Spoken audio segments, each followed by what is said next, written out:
pam dwi ddim yn tynnu lluniau neu mas gyda'r camera, dwi'n hoff iawn o gerddoriaeth.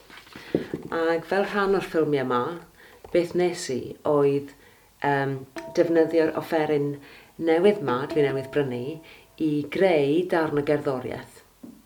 Felly, beth sy'n bwysig yw bod ni'n gwrando ar ein enaid ni ac yn ymateb i'n amgylchfyd ni. Ac mae bod mas yn y natur ac yn y tirwedd yn ysbrydoli ni i greu. Ac mae creadigrwydd yn rhywbeth sydd yn rhydd, rhywbeth sydd yn llifo, yn naturiol ohono ni. Ac mae modd mynegu'r celfyddyd hwnnw a'r modd artistig hwnna o greu a rhannu. Ac mae cerddoriaeth yn rhywbeth pwysig.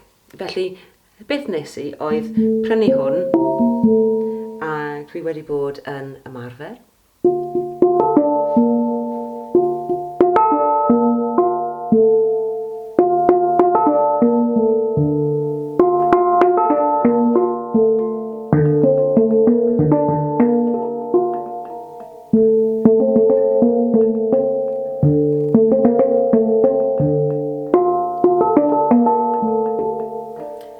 A mae fe mor hawdd, a fan hyn cael ffôn, a mae gen rhan fwy ohono ni nawr, a mae jyst ffordd o fynd at y ffôn a gwasgu'r bwtwm coch fel hyn, a roi e fan hyn, a recordo rhywbeth. A weithio mae fe mor hawdd â ni.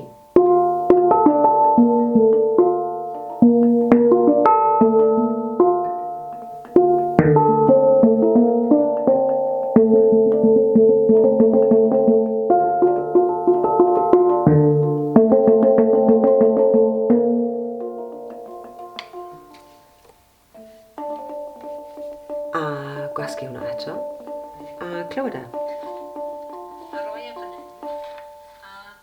Mae'n anhygoel beth mae technoleg yn gallu neud dyddiau yma. So Hawthorn is one of the most beautiful trees that we have, particularly in the springtime when the blossom is on the trees, when it heals our hearts with its stunning beauty, because it's covered in these gorgeous white blossoms that it emits this really rich, exotic fragrance that attracts insects from miles around. So it really opens us up, opens up our hearts to love, basically. It's the tree of love, one of them. And in the autumn time, the bright red berries, which literally have medicine for the heart. So you can dry them, you can make tea out of them, you can make a gorgeous hawthorn berry syrup, which you just cook it with sugar, and then you can have that through the year. That's one way of having hawthorn. I really love that. You can make tea with the blossoms. You can make a tea or a tincture. The hawthorn, I use the haws themselves. Or the berries, and I make a hawthorn brandy, which is quite nice. It's a bit of a warm your heart on a winter's day.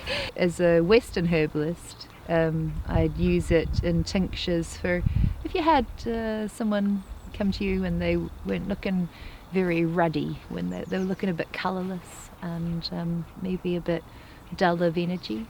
I would use hawthorn to help give them their colour back, help their heart to beat well and to be and their blood to be full of vigour.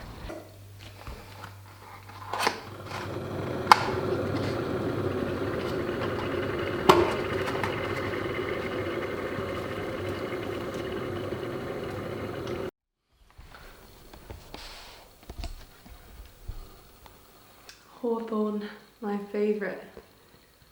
Makes me feel alive.